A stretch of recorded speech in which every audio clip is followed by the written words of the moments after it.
What's up, guys? I'm here with Evan Shelley. He is a wholesale specialist. How's it going, man? Good, how are you? Good, thanks for coming on. I appreciate it.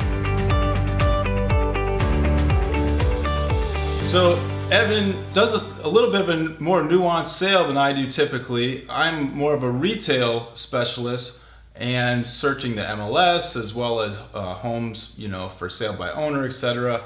But tell me a little bit about what the wholesale process is for you and maybe what type of properties you guys are concentrating on. Typically what I'm working with are properties that have issues like title issues, like a probate case that maybe is 20 years old, tax delinquency. A property is needs to be redeemed in the next week or 2 weeks, or it's going to go to tax auction. So I save properties from those sales. And then also I really work a lot with properties that need a lot of work. Rehabs in the $50,000, $100,000 range. Those types of properties are what I like to specialize in. We've been hearing a lot about this iBuyer, scenario, and I wanted to kind of ask you because you come up against that sometimes. Sometimes that actually can be a good benefit for people. Can you kind of explain when that would be good versus working with someone like yourself? One of my biggest competitors is Zillow Offer, OfferPad, Open Door. But in reality, they're not a competitor to the properties that I'm looking for. Okay. I'm looking for properties that are more distressed than what an Open Door would want to buy. An Open Door wants to buy a property that they go in, maybe change the carpet, change the floors, throw some new paint on, and they're done, and the property doesn't need to be too old. Whereas I'm looking for properties that have extensive repairs, title issues, maybe a lien on title that's going to be complicated to fix. Someone like an iBuyer, like Open Door and OfferPad, they're not even going to mess with those properties. They're going to just hand those on to someone else or just tell them that they can't give them an offer. Whereas my company, Simple Sale, we actively take on those properties. It may take days, weeks, months to clear up title or figure out what's going on with the rehab, but we will take on those properties. Yeah, and as a regular agent like myself, we can handle stuff like that, but it is, like Evan said, it is much more complicated and there can be, months and months, so you're not going to see as many of those things on the MLS, for example, because you do need a clear chain of title in order to close that sale. When would it behoove someone to use a iBuyer scenario versus someone like myself? The biggest differentiator that I see between a realtor and an iBuyer is that the seller of the home is wanting to get out of their property very fast and have a guaranteed cash offer for that property. Typically, someone like Zillow Offer can close within 14 days, assuming clear title. Whereas they're not going to get top dollar. That's the thing that you need to understand. A home seller that's using an iBuyer will not get top dollar, but they will have a guaranteed transaction in probably 14 days. And with a realtor, it may possibly be a slower process, but with a good realtor like Dave, you are going to get top dollar for your property, and it's going to be a smooth transaction. Yeah. So that's the biggest differentiator that I see.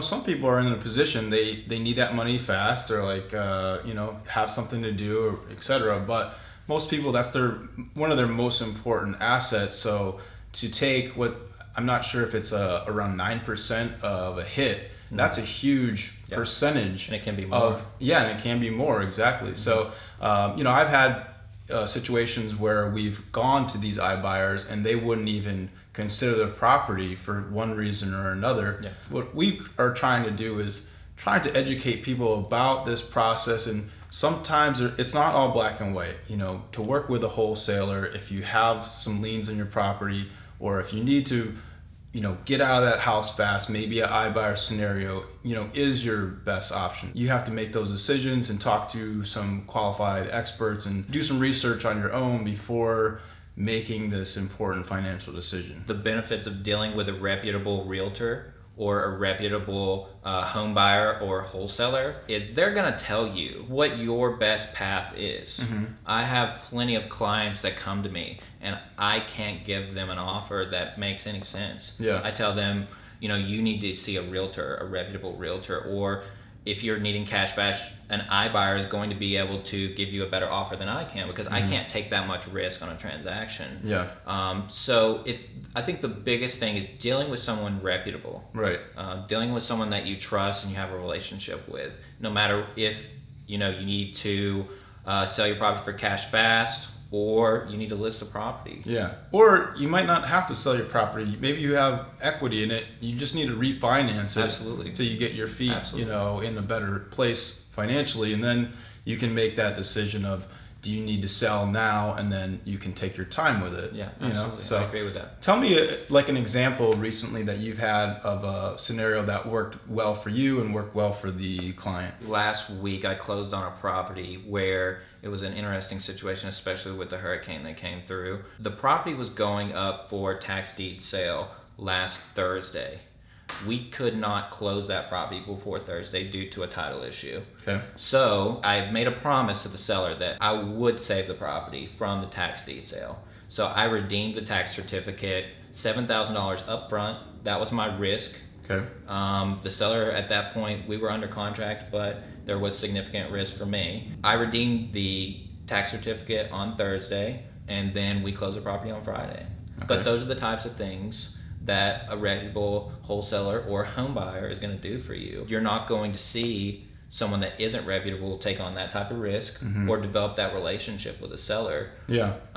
So that's one of the transactions that I look at and I say, that is what Simple Sale, my company, is all about. So you said reputable. I think that sometimes wholesalers get a bad rep because they are doing some kind of not always above the board kind of stuff, like simultaneous closings, etc. So tell me, like, what kind of pitfalls can you see and obviously that you try to avoid in this process? I think the biggest thing that I see is transactions for a seller that is motivated, needs to get out of the property, and it gets held up in closing for what was supposed to be a 30-day transaction turns into a 60 or a 90-day transaction because someone has the property under contract for more than what it's worth.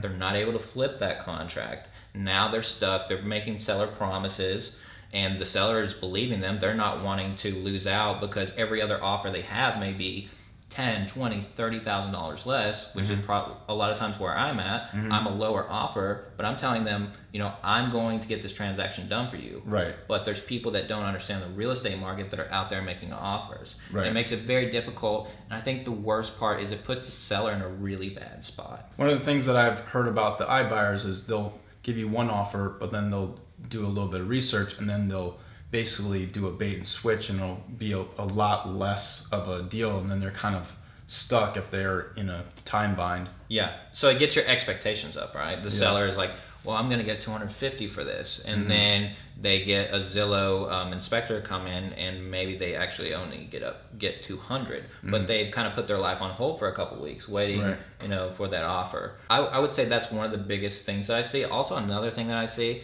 and I hate this, is getting a week before closing, and then that wholesaler will actually get the seller on the phone and say, I can't do it for X amount. I can't do it for $200.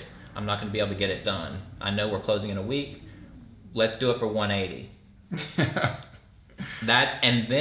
What you see there is that person's already spent that $200. Maybe they're flipping that into another house. Yeah. Maybe they're moving across the country. Yeah. Maybe they have plans, they have other plans set up across the country.